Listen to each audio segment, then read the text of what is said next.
Name? Jacque, what? All right, Jacque. Tough game. You guys came away with a point. Overall, what do you think? What's thought about the game? Well, we started out good, but we didn't take our chances. And that affected us. You guys played against us over the weekend, a tough game and no another tough game. Does you think that where fitness is concerned, it's taking a bit of toll on you guys? Well, I wouldn't say level of fitness, but level of fight, you know? Yeah, I play the art, but that's any more than that. I mean, alright. You play a vital role in scoring, getting the equalizing goal. What was going through your mind at that point in time? Just getting the ball across the ball, everything can. But overall, basically, what assessment of your performance today? It's not perfect, you know, but I just take it game by game and try to improve.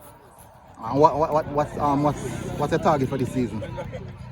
Where goals are concerned? Well, it's just a matter of winning. I really concerned about goals and assists. Contributing to the team. All right, bless up here, Watson.